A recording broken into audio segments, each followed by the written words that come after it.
estar juntos nuevamente. Hoy vamos a estar exponiendo el Salmo 142, así que yo le invito a que me acompañen al Salmo 142. Recuerden que estamos en una serie de sermones durante el verano. Durante el verano hicimos una pausa de otras series largas de libros que hemos estado predicando y vamos a estar predicando el Salmo 142. Así que damos gracias a Dios por este día. Como usted se puede dar cuenta, esta semana comenzamos en nuestro campamento, así que damos gracias a Dios a las hermanas que estuvieron ayer decorando. Y aunque al final haremos el anuncio nuevamente, pero les recordamos, desde mañana estaremos aquí toda la semana, así que les esperamos para que esté con nosotros también. Le invito a que se ponga de pie aquel que pueda para darle lectura al texto bíblico que en esta mañana está en el Salmo 142. Dice la palabra del Señor de la siguiente manera: con mi voz clamaré a Jehová, con mi voz pediré a Jehová misericordia. Delante de él expondré mi queja, delante de él manifestaré mi angustia. Cuando mi espíritu se angustiaba dentro de mí, tú conociste mi senda. En el camino en que andaba me escondieron lazos. Mira a mi diestra y observa, pues no hay quien me quiera conocer. No tengo refugio ni hay quien cuide de mi vida. Clamé a ti, oh Jehová. Dije, tú eres mi esperanza y mi porción en la tierra de los vivientes. Escucha mi clamor porque estoy muy afligido. Líbrame de los que me persiguen porque son más fuertes que yo. Saca mi alma de la cárcel para que alabe tu nombre. Me rodearán los justos porque tú me serás propicio. Padre, gracias por tu palabra, Señor. Gracias por esta mañana, gracias por la reunión de tu iglesia. Oh, Señor, eres tú el que convocas a tu iglesia, el que reúnes a los santos, Señor, el que nos permites estar unidos hoy con el propósito de alabar tu nombre. Gracias porque en esta mañana, a través de estos cánticos, hemos podido recordar lo grande que eres tú, lo bueno que eres tú, Señor. Recordar que nuestra esperanza solamente está en ti. En esta hora te pedimos que hables a nuestras vidas a través de tu palabra. Tu palabra es más que suficiente, Señor. Tú conoces las necesidades que tengamos aquellos que hayamos llegado hasta aquí hoy. Pero tu palabra, Señor, es más que suficiente para cada necesidad. Gracias te damos, Jesús. En tu nombre oramos. Te lo pedimos todo. Amén.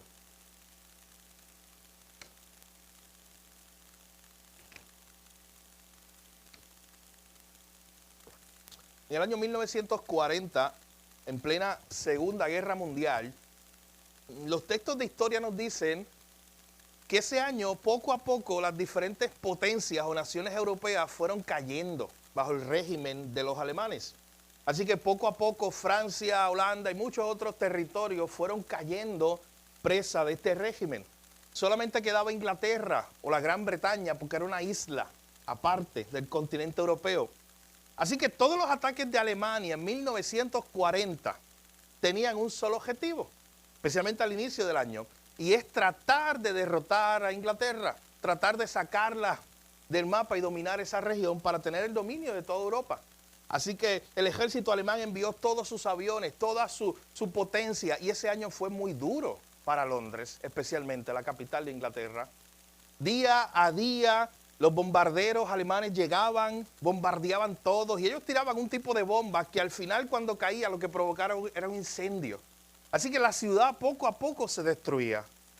Y mientras caían los aviones, imagínense los niños en la escuela, los niños los papás trabajando, mientras caían los aviones, el gobierno británico había creado un sistema de túneles y era precisamente para proteger a su ciudadanía. Así que ya la gente sabía que cuando apenas sonaba la alarma de que un avión alemán se acercaba, ellos tenían que salir corriendo al túnel. Escuche bien, mi hermano, era el único lugar seguro. Así se titula nuestro sermón en esta mañana, el único lugar seguro. Era el único lugar seguro. Cuando venían los aviones alemanes no había a dónde esconderse. No te podías meter al mar, al río, debajo del agua, en tu casa, tratar de esconderte en un cuarto. No, solamente había un lugar seguro y era meterte debajo de esos túneles que estaban preparados para la gente, para que pudieran subsistir a un ataque aéreo. Bueno, ese año fue tan duro que llegó ya al final del año 1940, llegó la Navidad y los ataques seguían. Así que ya en plena Navidad, el 25 de diciembre, la mayoría de los británicos que los años anteriores estaban ese día comiendo en su mesa, compartiendo en familia, compartiendo regalos, esa Navidad fue diferente. Esa Navidad la tuvieron que pasar bajo tierra. Esa Navidad la tuvieron que pasar bajo esos túneles subterráneos. De hecho, hay reportes de historiadores que dicen que se decoró, que gente decoraba tratando de traer un poco de alegría en esos túneles oscuros, tratando de recordar la Navidad. Así que en la Navidad hubo una pausa, no hubo bombardeo. El 26 de diciembre, el 27 tampoco hubo bombardeos y tal vez algunos pensaban ya todo se acabó, pero la gente no se atrevía a salir afuera. ¿Sabes por qué no se atrevían a salir afuera? Porque los bombardeos habían sido tan fuertes que ellos creían que no quedaba nada de la ciudad de Londres, que ya no quedaban casas, que ya no quedaban iglesias, que ya no quedaba ninguna estructura de pie. Así que hubo silencio los días de Navidad hasta que el 29 de diciembre de 1940 otro gran ataque de los bombarderos alemanes destruyó otra vez la ciudad de Londres e hizo un gran incendio. Y usted se imagina la gente, especialmente cristianos, que estaban allá adentro, pensando en quién los protegía, pensando en que al final de cuentas no era ese túnel subterráneo lo que los protegía a ellos, sino era el gran Dios que ellos tenían en el cual habían puesto su fe. Usted se imagina, solo Dios sabe cuántas oraciones hicieron la gente desde allá abajo, desde esos túneles. La gente se aferró a su fe. ¿Sabes por qué? Escuche bien, mi hermano, porque no había nada. No se podía aferrar a su dinero, a sus propiedades. No se podía aferrar a ninguna otra cosa. Los ricos de Londres, los pobres de Londres, los que tenían dinero en el banco y los que no, los que estaban enfermos y los que estaban sanos, los grandes, los chicos, los pequeños, todo el mundo tenía que correr al mismo refugio. Era el único lugar seguro. ¿Sabes qué, mis hermanos? Cuando nosotros vemos el Salmo que tenemos delante nuestro en esta mañana, el Salmo 142, tiene mucho que ver con esta ilustración histórica que yo les acabo de decir. Porque David se encontró en un momento dado donde tuvo que buscar un refugio. Cuando nosotros leemos la historia de Primera de Samuel, entre los capítulos 22 al 24, esta tarde en su cafecito de la tarde, usted puede darle lectura, Primera de Samuel, capítulo 22 al 24, allá usted encontrará esos momentos cuando David tuvo que huir. Y usted se pregunta, ¿pero por qué David tuvo que huir? Bueno, recordando un poco la historia de David, David había sido ungido como rey. El Señor lo había elegido a él frente a todos sus hermanos. El problema, desde la perspectiva humana, es que ya había un rey en Israel. Y ese rey era Saúl. Así que usted sabe en el resto de la historia, David mata a Goliat y eso comienza a crear unos celos en Saúl. David va a la corte de Saúl para cantar cánticos allí que aliviaran la carga mental y la aflicción de Saúl. Pero llegaban momentos donde Saúl tomaba su lanza y la lanzaba contra David. David comenzó a ser perseguido. Había cánticos entre el pueblo. ¿Usted recuerda los cánticos? La gente decía, Saúl mató a sus miles, pero David a sus 10,000. Así que a Saúl eso comenzó a darle grandes celos y comenzó a perseguir a David. David ya no podía salir por ahí. David era un target, era un objetivo, era una persona perseguida. Así que David decide irse, escuche bien, irse solo. Y el único lugar donde él encuentra refugio es en una serie de cuevas, especialmente en una que se narra en 1 Samuel 22, que se llama la cueva de Adulam. Y allí él se esconde.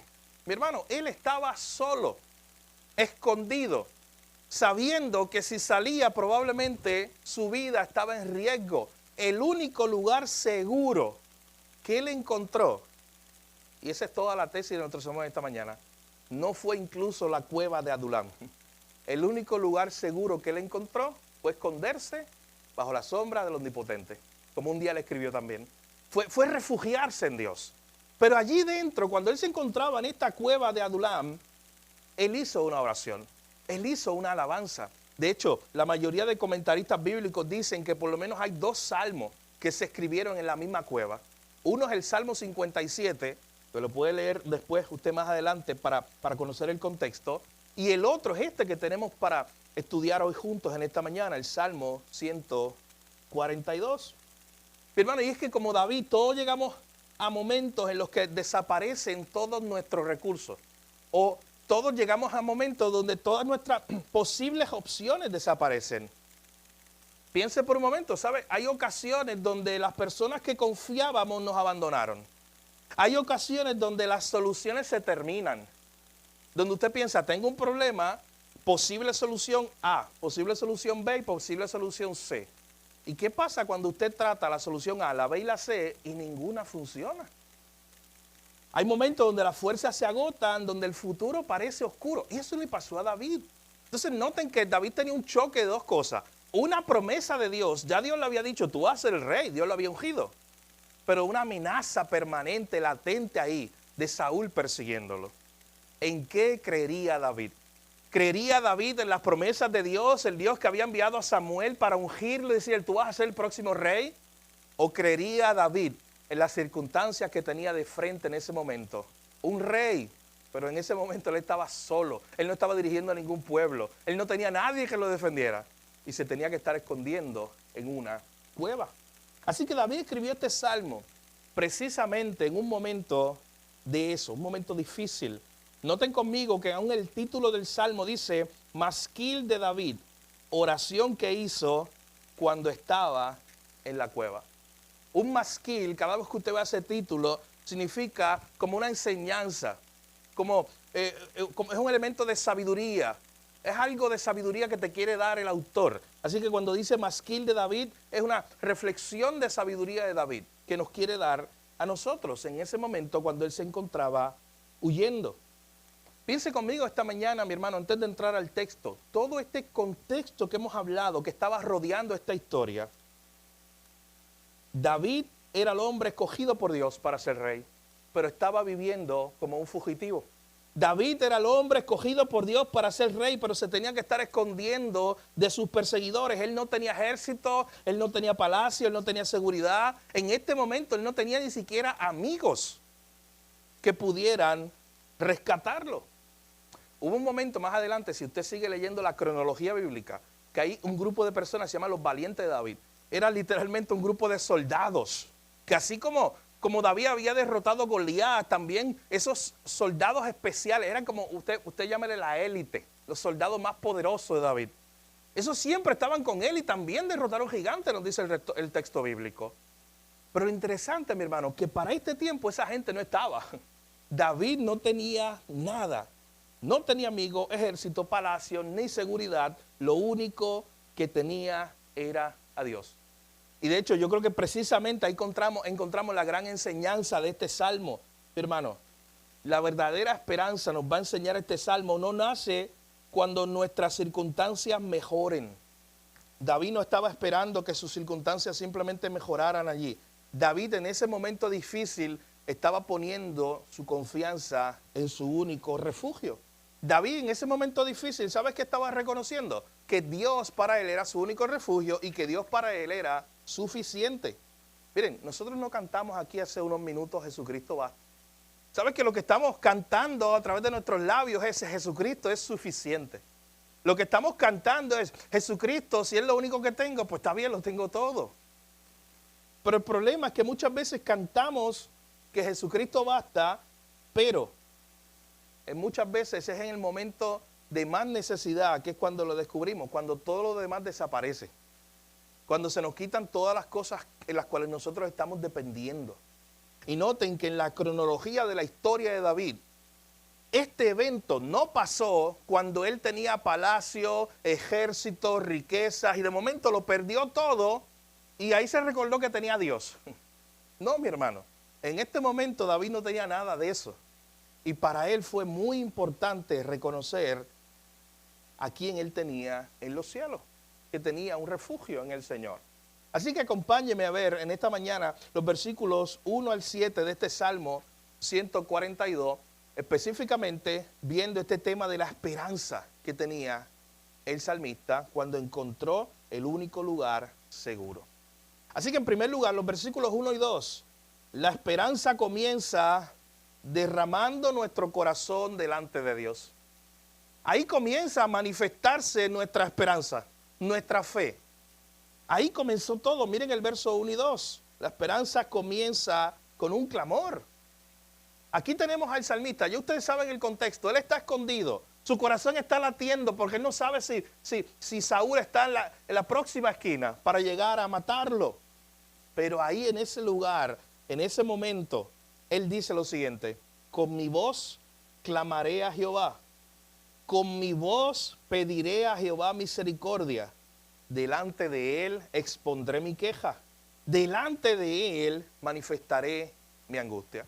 Hermano, estos dos versículos están repitiendo la misma idea una y otra vez. Utilizan diferentes términos, pero noten, entre los versos 1 y 2 él dice: clamaré, pediré, expondré, manifestaré.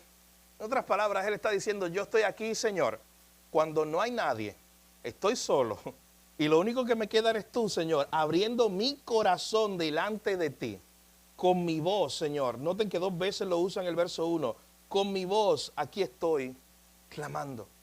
¿Se imaginan ese clamor? Nadie lo escuchaba, mi hermano. Allí estaba solo.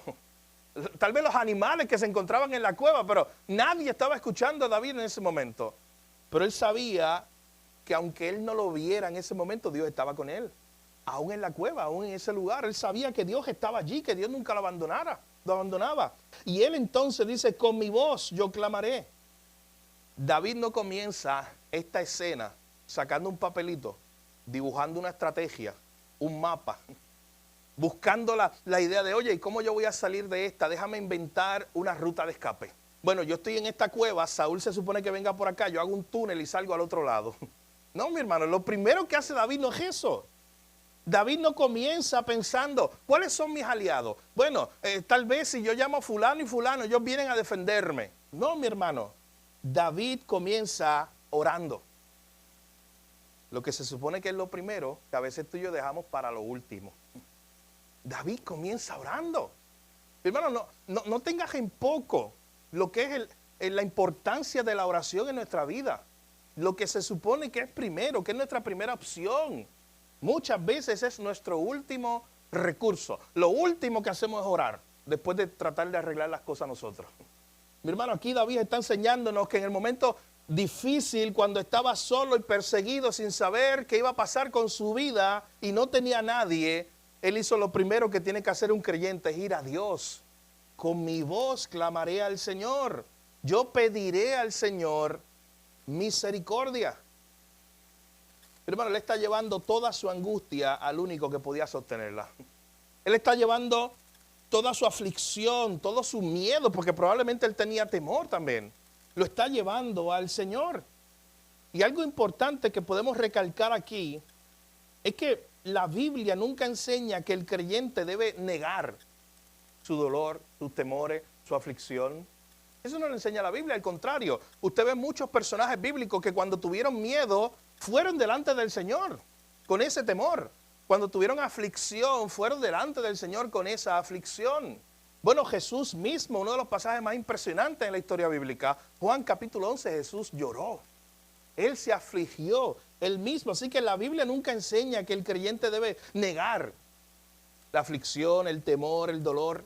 De hecho, el libro de los Salmos nos muestran todo lo contrario, mi hermano. Porque en el libro de los Salmos, una y otra vez, tú estás viendo a personas que están yendo delante de Dios con su corazón abierto. A decirle: Señor, aquí estoy, mira cómo estoy. Afligido, cargado, necesitado, Señor. La verdadera fe no elimina las lágrimas. ¿Sabe lo que hace? Las lleva delante de Dios. Lo que hace es ir delante del único refugio que tenemos. Y eso es lo que está haciendo David en este momento, mi hermano. David está yendo, en primer lugar, al lugar que tú y yo muchas veces vamos en último, que es ir a Dios. Y noten que él no está hablando con nadie, él primero está hablando con Dios. Muchos cristianos, muchas veces tú y yo hacemos todo lo opuesto. Primero hablamos con todo, primero lo publicamos en las redes, primero buscamos consejos humanos y al final oramos. O sea, lo hacemos al revés. David hace exactamente lo contrario, mis hermanos. La oración no es el último recurso para David. La oración fue su primer recurso. Y en esta mañana, este es un primer punto de aplicación que tenemos que pensar nosotros. ¿Es la oración tu primer recurso? ¿O primero intentas 1000 cosas y si no te salen, pues oras? Porque aquí, mis hermanos, David nos está recordando que lo primero que él hizo fue con su voz clamar a Dios. Con su voz, pedir. Noten, eso es orar, pedir a Dios misericordia. delante de él exponiendo su queja. ¿Sabía Dios que David estaba en la cueva? Sí, Dios es un Dios soberano. David no tenía que decirle, Dios, no te olvides que estoy en esta cueva, en este lugar del desierto, particularmente en la latitud y en la longitud tal. No, Dios sabía eso. Pero ahí estaba David diciendo, Señor, aquí estoy exponiéndote mi queja. Literalmente lo que nos dice ese texto, exponiendo mi queja, manifestando mi angustia. ¿Sabes qué estaba haciendo David? No sabemos cuánto duró esta oración del verso 1 y 2, pero probablemente esto fue un desahogo, esto fue un buen tiempo que estuvo David ahí hablando con Dios, diciendo, Señor, me está persiguiendo Saúl. Señor, ¿hasta cuándo ocurrirá esto? Señor, ¿me protegerás? Oye, Señor, pero me habías dado una promesa, me había ungido Samuel. ¿Qué pasó con esa promesa? Tal vez había muchas preguntas, pero ahí estaba David exponiendo su queja, manifestando su angustia. Mi hermano, las puertas del trono del Señor para usted y yo ir están abiertas por Cristo. Podemos acercarnos al trono de gracia, dice el libro de Hebreos, con confianza. Usted puede acercarse allí, mi hermano, y manifestar su angustia. Usted puede hablar con Dios. Y es algo tan importante que los versículos 1 y 2 nos están enseñando hoy que a veces pasamos por alto, mi hermano.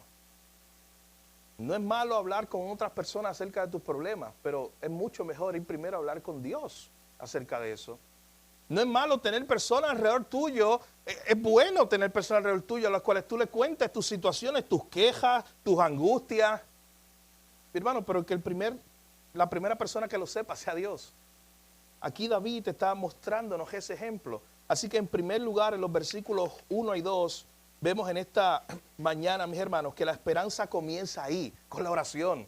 La esperanza comienza derramando nuestro corazón delante de Dios. En segundo lugar, vea conmigo los versículos 3 al 4. La esperanza permanece cuando más nadie pueda ayudarnos. Precisamente por eso es esperanza, porque ya no hay otros recursos ante los cuales yo pueda depender. La esperanza permanece cuando nadie más pueda ayudarnos, versículo 3 y versículo 4. Ahí está David orando. Y de momento David dice lo siguiente: cuando mi espíritu se angustiaba dentro de mí, tú conociste mi senda. En el camino en que andaba, me escondieron lazo. Miren lo que está ocurriendo aquí, mis hermanos. David está diciendo, cuando mi espíritu dentro de mí se angustiaba, o sea, cuando yo estaba afligido, perseguido, con miedo tal vez, porque no sabía lo que venía después, buscando un lugar para esconderme, tú conociste mi senda. Y creo que hace 2 domingos atrás, o el domingo pasado, nosotros también en otro salmo hablamos de esa idea de que Dios conoce nuestros caminos, de que Dios conoce por dónde estamos caminando, Dios conoce nuestra senda. Mi hermano, no importa si estamos en el valle, en el área de verdes pastos, o si estamos en el valle de sombra de muerte, Dios sabe dónde estamos, Dios conoce nuestra senda. Dios sabía que David se encontraba en un momento muy difícil. Él sabía que David se encontraba escondido en esa cueva. Tú conoces mi senda. ¿Y sabes por qué eso es importante, mi hermano? Porque a veces la aflicción, la circunstancia que estemos pasando nubla nuestro entendimiento. Y a veces como que se nos hace pensar, ¿sabrá Dios que me está pasando esto? ¿Sabe Dios que yo estoy pasando por esta situación? ¿Sabe Dios que yo estoy con este dolor en mi corazón? ¿Sabe Dios que yo estoy con esta enfermedad, con este problema, con esta situación? Sí, mi hermano, Dios lo sabe. Y aquí David lo está recordando. Tú conociste mi senda. Señor, tú sabes dónde yo estoy. Mi hermano, eso debe levantar nuestra fe y nuestro ánimo en esta mañana. Que el Señor sabe dónde nosotros nos encontramos. Así que ahí estaba David. Cuando mi espíritu se angustiaba, tú conociste mi senda. En el camino en que yo andaba me escondieron lazo. O sea, David está una y otra vez recordando, hablando de lo que le estaba pasando. En ese camino que él andaba, ahí estaba por todas partes Saúl, tratando de perseguirlo, tratando de hacerle una encrucijada y tomar su vida. Y miren conmigo el versículo 4, una oración muy hermosa de David. Mira a mi diestra y observa, pues no hay quien me quiera conocer. No tengo refugio, ni hay quien cuide de mí. No hay quien cuide de mi vida. Hermano, noten a David al punto que él se encontraba en este momento. Vuelvo y repito, este no es el David que ya es un rey, que tiene todo un ejército que defiende su vida. Este no es el David que se puede dar el lujo que se dio en 2 de Samuel 11, cuando su ejército se fue y él estaba allí en su palacio, tranquilo, pasando un pasadía. Y usted sabe lo que pasó después. Ese no es ese David. Este es el David que en este momento está solo y está orando y le está diciendo al Señor, mira a mi diestra y observa. ¿Usted nota lo que está haciendo David? Le está diciendo, Dios, mira ahora mismo. Porque yo estoy en una cueva. Mira conmigo, ¿quién está al lado mío? No hay quien me quiera conocer. No hay nadie alrededor mío. Yo estoy totalmente solo. No tengo refugio, ni hay quien cuide de mi vida. Noten qué interesante que David está escondido dentro de una cueva, que se supone que eso constituye los elementos de un buen refugio. Pero en ese momento, cuando él está haciendo su oración, él está diciendo, no tengo refugio. Porque ¿sabes qué? Y no me quiero adelantar, pero David va a recordar un refugio más grande que él tiene. David sabía desde ya, desde su oración, que la cueva no era lo que lo estaba protegiendo. David sabía quién lo cuidaba a él. Pero en ese momento de angustia está diciendo, no tengo refugio, no hay quien cuide de mi vida. Mi hermano David mira a su derecha. Dice, no hay nadie. No tengo refugio, no hay quien cuide de mi alma. Hay una traducción que lo pone más fuerte. No hay quien cuide de mi alma. Nadie pregunta por mí. Eso es una descripción dolorosa. David está experimentando el abandono. David está experimentando la soledad. ¿Y sabes qué? En la enseñanza bíblica vemos muchos personajes que se quedaron solos en algún momento de su vida porque el Señor les estaba enseñando a depender más de Él. Muchas veces Dios permitió la soledad de muchos personajes bíblicos para que se dieran cuenta que la compañía más importante la tenían en Él. Usted ve personajes como Abraham, José, Moisés, Elías, Jeremías, Pablo. Y le mencioné algunos, pero hay muchos. Que en un momento estuvieron, mi hermano, escuche bien, solos. Que en un momento se sintieron como David. ¿Usted recuerda a Elías en una cueva por allá llorando, clamando a Dios, diciendo, yo estoy solo? Literalmente. Jeremías lloraba. José, en su soledad de camino, cuando sus hermanos lo habían vendido, estaba solo, sin alguien que él conociera, en su camino a Egipto. Todos estos personajes, inclusive nuestro Salvador Jesucristo, mi hermano, experimentó ese abandono, experimentó esa soledad allí en la cruz cuando no había nadie. Todos me abandonaron. Hay momentos, mis hermanos, donde Dios permite precisamente que se vayan todas las personas alrededor, que se vayan todas las muletas. Había un autor del siglo XVII, Thomas Watson, un autor puritano, que él hablaba y él decía, mira, muchas veces Dios va a quitar las muletas que nosotros estamos usando para sostenernos, para que al final nos sostengamos en Él y no en esas muletas que nosotros estamos usando, decía ese autor. Y hay momentos donde Dios va a retirar todas esas muletas, no porque nos haya dejado, escucha bien, mi hermano, no porque Dios nos dejó, sino porque Él quiere enseñarnos que Él nos sostiene mejor que cualquier cosa. Él nos quiere enseñar que Él nos sostiene mejor que cualquier otra cosa. Y David, ¿usted no cree que esto fue una escuelita para David? Hermano, este es el inicio de la historia de David. Este no es el David rey que tiene una gran ciudad en Jerusalén. Este apenas es el inicio de su vida. Pero esto fue una escuela de fe también para él. Fue una escuela de dependencia. Fue una escuela de confianza. Fue una escuela donde él tuvo que aprender en quién confiar. Y allí en medio de ese momento, él tuvo que aprender que iba a haber momentos donde no iba a haber nadie alrededor, pero solamente Dios lo estaba sosteniendo. Y eso era suficiente para David. La pregunta en esta mañana, ¿es eso suficiente para ti, el saber que Dios te está sosteniendo, aunque nada más te sostenga? Aunque no tengas ningún lugar donde recostarte, donde descansar hoy, pero si tienes a Dios, ¿es suficiente eso para ti? Vuelvo y repito, mi hermano, porque lo cantamos hace unos minutos. A viva voz lo cantamos y dijimos con nuestros labios, Jesucristo, tú eres suficiente, Jesucristo basta. Pero lo estamos viviendo en nuestra vida. Que el Señor nos ayude, mi hermano, a poder reconocer que cuando se van todas esas muletas en las cuales nos hemos estado recostando, solamente el Señor es suficiente. Así que aquí está David orando, expresando, exponiendo, manifestando su queja y su angustia delante de Dios y diciendo: Señor, mira a mi diestra, no hay quien me ayude, no hay quien me pregunte por mí, no tengo refugio, no hay quien cuide de mí, estoy totalmente solo, estoy abandonado. Pero ahora ocurre algo impresionante en nuestro tercer punto. La esperanza descansa únicamente en Dios. Mire lo que hace David en el verso 5.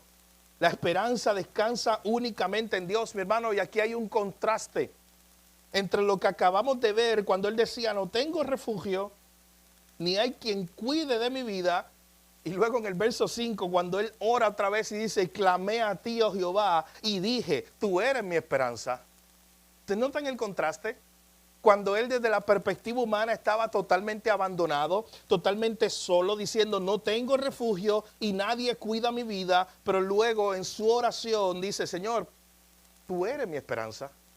Señor, tú sí eres el que cuida mi vida. Señor, tú sí eres el que nunca me abandonas. Yo clamé a ti, Señor. Así que la esperanza descansa únicamente en Dios. ¿Sabes que esto se parece mucho?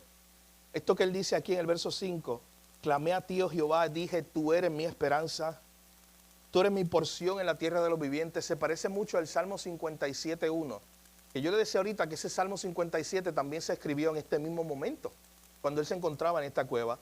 Y allí en ese Salmo, voy a leerlo, miren lo que él dice en el Salmo 57.1. Él dice: ten misericordia de mí, oh Dios. Ten misericordia de mí, porque en ti ha confiado mi alma, y en la sombra de tus alas me ampararé hasta que pasen los quebrantos. ¿Ven la imagen ahí? ¿Ven la imagen que tenía David de Dios de acabar de decir: no hay nadie que me cuida, no tengo ningún refugio humano, ni siquiera esta cueva? Pero de un momento recuerda lo que tiene en Dios y va a Dios en oración y dice: en la sombra de tus alas me ampararé hasta que pasen los quebrantos. ¿Usted sabe la imagen que él está tratando de traer? Estar protegido bajo las alas, bajo el cuidado de Dios. Estar en las manos del Señor. Tú eres mi esperanza. Tú eres mi porción en la tierra de los vivientes. De hecho, esa última idea, mi hermano, muy importante. Cuando David dice en ese verso 5, tú eres mi porción en la tierra de los vivientes. ¿Sabes qué significaba ese término porción en el Antiguo Testamento? Significaba herencia. Era como la idea: Señor, tú eres mi herencia. Tú eres aquello que garantiza el futuro. ¿Ustedes recuerdan los levitas? Los levitas no recibieron territorio porque Dios mismo era su herencia. Era su porción. Y aquí David está usando ese lenguaje y está diciendo: mi seguridad, mi herencia, no está en un ejército, no está en un trono, porque en ese momento no lo tenía. No está en un reino, no está en riquezas.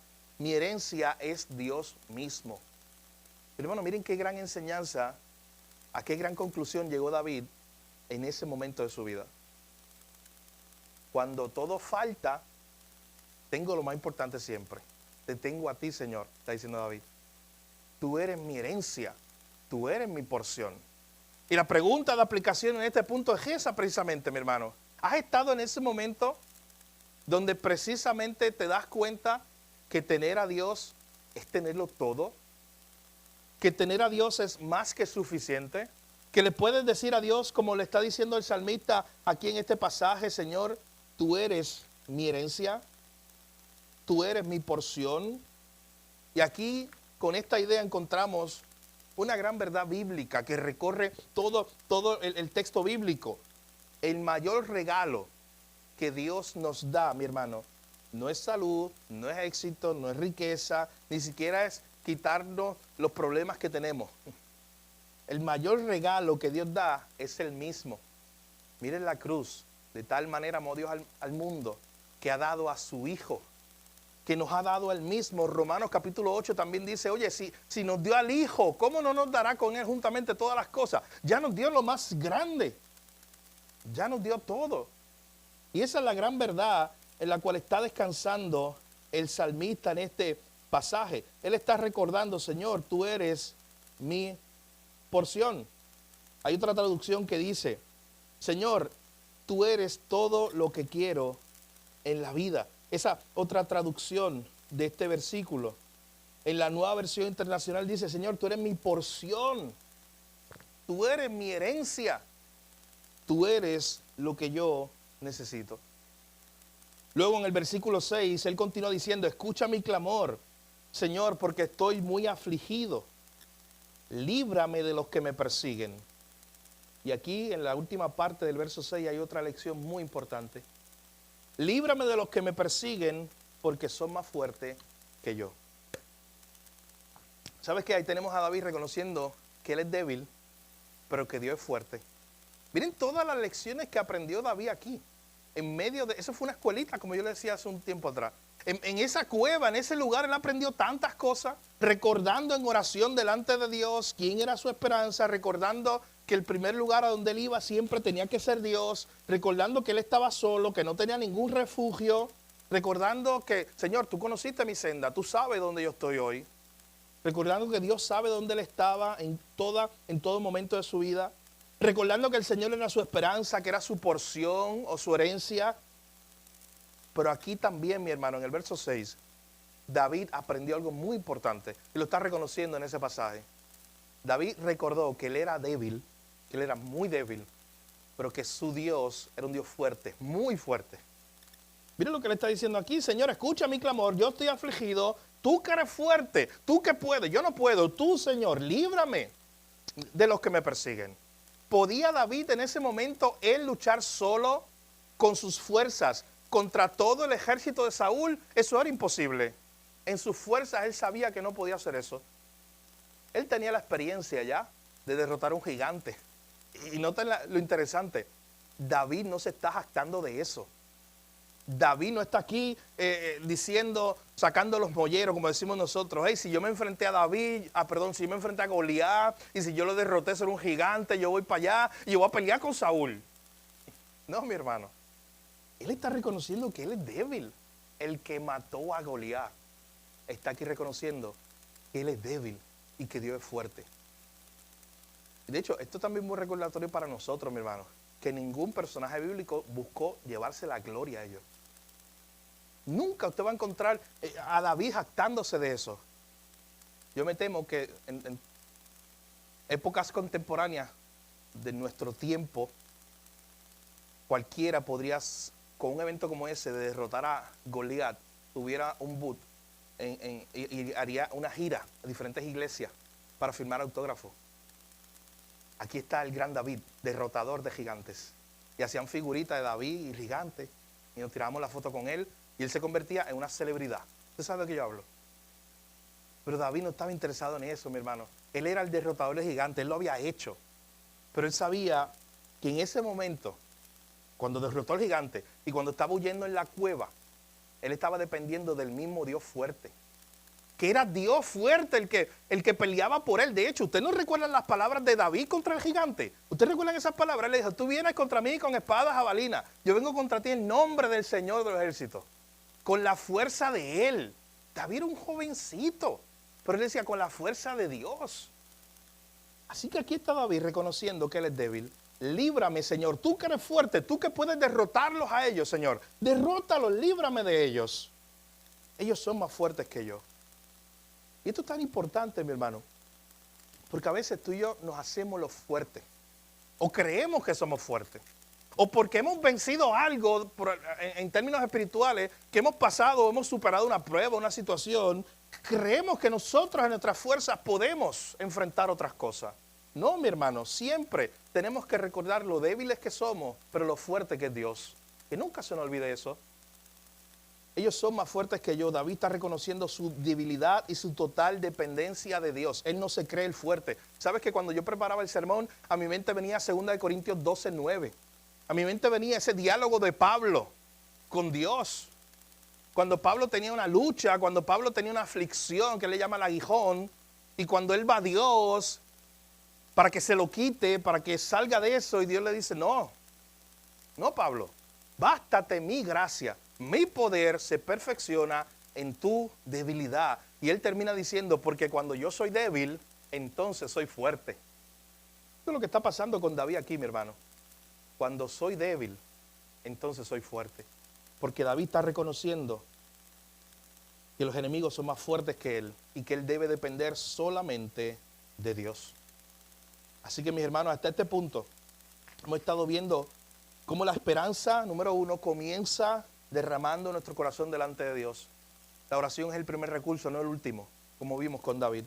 En segundo lugar, vemos cómo la esperanza permanece cuando más nadie puede ayudarnos. A David se le quitaron todas las muletas para que aprendiera y reconociera que el único que lo sostenía y que el Señor era el que lo sostenía mejor que cualquier otra cosa.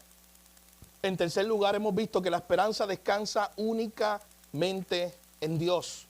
Ahí lo dijo el salmista. Ahí dijo, Señor, tú eres mi esperanza, tú eres mi porción. Y por último, veamos el verso 7. Miren cómo acaba este salmo. Nuestro punto número 4. La esperanza espera la respuesta de Dios. La esperanza no solamente es para el momento. La esperanza siempre descansa en Dios para el futuro. Siempre espera en algo. Miren el verso 7. Él está orando, David, en medio de ese momento difícil. Y él dice, saca mi alma de la cárcel. No, él no está en ninguna cárcel como tú y yo la imaginamos. Recuerden que él está en una cueva. Pero en ese momento él ve eso como una cárcel allí encerrado. Saca mi alma de este lugar para que alabe tu nombre. Miren qué hermoso esto que David está diciendo. Señor, saca mi alma de este lugar, no para sentirme mejor. No para que bendito se acabe este problema y ya. Saca mi alma para que yo pueda alabar tu nombre. Saca mi alma de este lugar. Sácame de aquí, Señor. Yo te voy a alabar a ti. Yo voy a contarle a otras personas lo que tú hiciste, cómo tú me sacaste de aquí. Señor, saca mi alma de este lugar para que yo alabe tu nombre. Y aquí viene la última parte del texto, algo que es impresionante, que a veces leemos el texto muy rápido y nos perdemos de esto. Y vuelvo y repito lo que decía ahorita, son los contrastes. Miren lo que él dice ahora para finalizar. Esta es su esperanza, su confianza en el futuro. Luego de orar. Me rodearán los justos, porque tú me serás propicio. Termina diciendo, Señor, yo sé que tú me vas a escuchar. Eso es lo que dice al final. Yo sé que tú me vas a escuchar. Yo sé que tú vas a liberarme de esta situación, Señor. Pero nota lo que él está diciendo. Me rodearán los justos. ¿Sabes qué? Voy repito. Este fue el momento al inicio de la historia de David. Él no tenía ejército, él no tenía gente alrededor de él, él no tenía un palacio. Pero cuando tú sigues viendo la historia bíblica, de hecho, después que salió de esa cueva, cómo el Señor empieza precisamente a permitirle que venga gente alrededor de él, a cuidarle de él. Él comienza, cuando él está orando, él comienza a pensar en ese momento, un día ellos me rodearán otra vez también. Y con ellos también alabaré tu nombre. Pero noten el contraste, aquel que estaba diciendo, Señor, mira a mi diestra, no hay quien me quiera conocer, no tengo refugio, no hay quien cuide de mi vida, termina diciendo, los justos me rodearán. O sea, yo voy a salir de aquí y no voy a estar solo. Tú permitirás que yo tenga gente alrededor mío. Y cuando usted sigue leyendo la historia, después de 1 Samuel 24, léala y empieza a ver todo lo que pasó, hasta que David llega al palacio y comienza su vida como rey. Y comienza a ser rodeado de justos. Es algo impresionante, mi hermano, ver la esperanza que tenía él. Él no sabe cuándo eso iba a ocurrir, pero David sabía y estaba convencido de que Dios cambiaría esa circunstancia, de que Dios lo sacaría de allí. Así que noten todas las lecciones que aprendió David en esa cueva. Todas las cosas importantes que él tuvo que recordarse a sí mismo. Y así nos pasa a nosotros, mi hermano, y con esto voy cerrando. Muchas veces los tiempos de aflicción son tiempos que son escuelas para nosotros. Aprendemos demasiado de Dios. Así que, como dice el pastor Miguel Núñez, nunca desaproveche una prueba. Porque son escuelas, son momentos donde usted está aprendiendo más de Dios. Es más, en medio de aflicción, ore al Señor genuinamente con una oración como esta y dígale, Señor, ¿cómo yo puedo aprender más de ti? ¿Qué es lo que voy a aprender de ti en medio de este momento tan difícil? En medio de esta aflicción. Al final de cuentas, este salmo, ¿sabes qué? Nos habla de David, nos habla de su abandono, nos habla de su soledad. Pero ¿sabes que este salmo está apuntando al gran David? A uno más grande que él, al que le llamaron el hijo de David, que un día experimentó el abandono, fue rechazado, traicionado y lo dejaron solo, fue arrestado solo y su amigo más cercano, cuando le preguntaron por él, ¿sabes qué dijo? Yo no lo conozco. Ahí estaba Jesús. Y sin embargo, ese hijo de David, que enfrentó el abandono en ese momento, fue librado de la muerte. Al tercer día resucitó. Pero ¿sabes qué es lo más impresionante de esto, mi hermano? Que Jesús sí fue abandonado allí. Eso fue una experiencia real, la de Jesús, para que tú y yo pudiéramos tener la comunión con Dios, para que tú y yo nunca fuéramos abandonados espiritualmente. Jesús fue abandonado allí, para que tú y yo nunca experimentáramos ese abandono espiritual. Así que esta aflicción que pasó David, que pasó Jesús, que pasaron muchos personajes en la Biblia, mi hermano, son aflicciones que también pueden llegar a nuestra vida. De hecho, la pregunta no es si llegaron ya. La pregunta es cómo tú puedes enfrentarlas, cómo tú puedes ver a Dios en medio de ellas. Muchas aplicaciones que podemos ver de nuestro sermón de hoy. Lleva tus cargas primero al Señor. Hermano, la oración, vuelvo y repito, y ya terminando, lo digo nuevamente, no debe ser el recurso final. La oración debe ser la respuesta inmediata de alguien que tiene fe en Dios. No debe ser tu última respuesta. Pueden haber momentos en que enfrentemos soledad física, literalmente, que miremos alrededor. Como él dijo en el verso 4, Señor, mira, estoy solo. Aquí nadie me cuida, ni siquiera estoy abandonado. Pero en ese momento recuerda como David, Dios es tu porción. Si tú eres un hijo de Dios, Dios es todo para ti. Él es tu herencia, Él es tu porción. Examina, mi hermano, dónde está tu esperanza. Examínate si en esta mañana tú puedes decir con David en el verso 5, Señor, tú eres mi esperanza.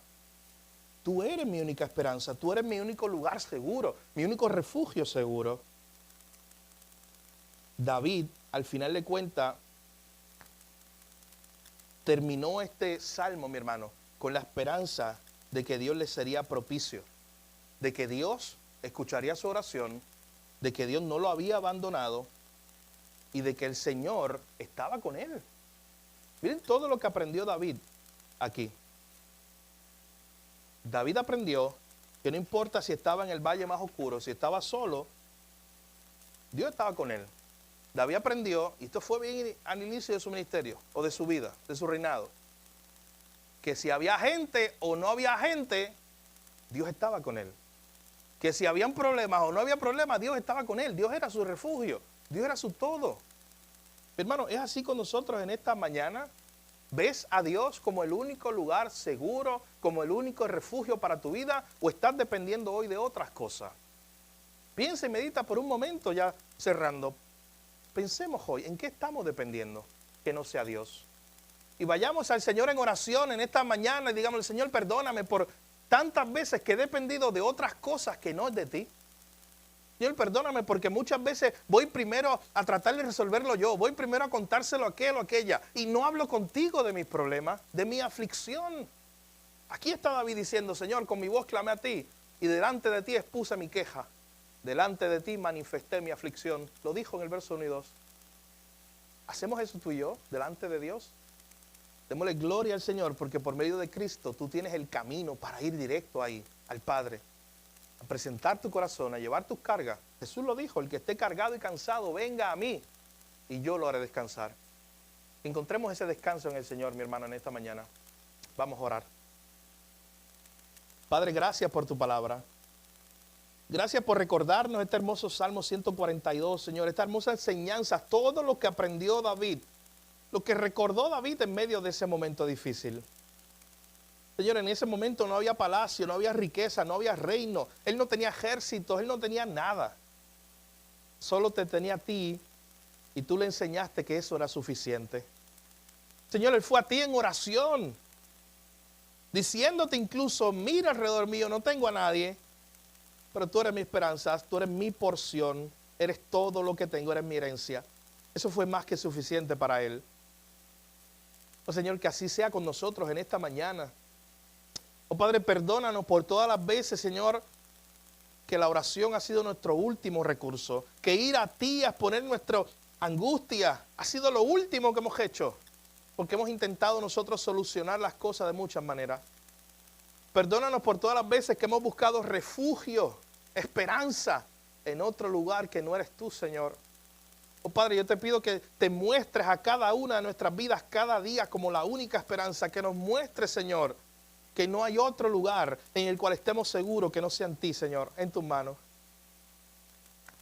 Oh Padre, gracias por tu palabra, que reafirma nuestra fe en esta mañana, nos lleva a pensar en ti, nos lleva a poner nuestra fe en ti.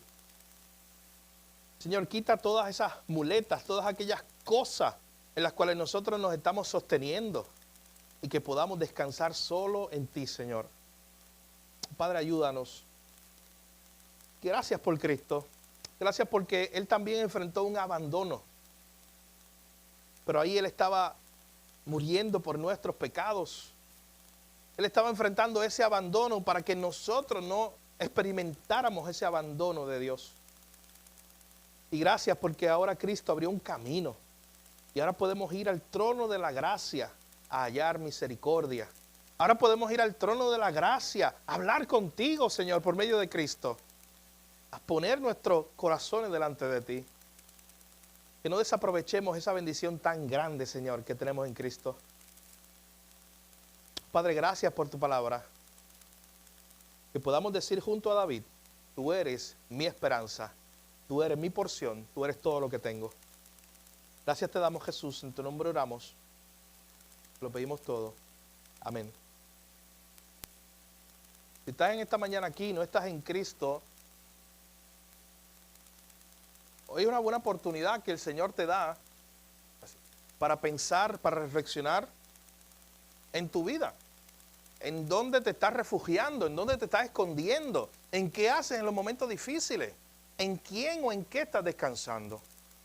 Y si no estás descansando en Cristo para tu salvación, mi hermano, Cristo, escucha bien, es el único lugar seguro. Es el único lugar seguro. Jesús dijo, en un momento dado, a sus discípulos les estaba enseñando, les dijo que nosotros estamos en la mano de nuestro Padre y nadie nos puede arrebatar de la mano de nuestro Padre. Pero eso es una confianza que puede tener el que es hijo de Dios, el creyente. Si tú estás aquí en esta mañana, no has puesto tu vida en Jesús, tu fe en Jesús, no has puesto tu esperanza en Jesús como el único lugar seguro, hoy Dios te está dando una oportunidad. Hoy el Señor te está permitiendo escuchar una vez más el mensaje del Evangelio que te dice, busca a Jesús, solo en Él hay esperanza. Ahí donde tú estás, tú puedes orar al Señor. Ahí donde tú estás, tú puedes ir en este momento al Señor y decirle, Señor, tú eres mi única esperanza.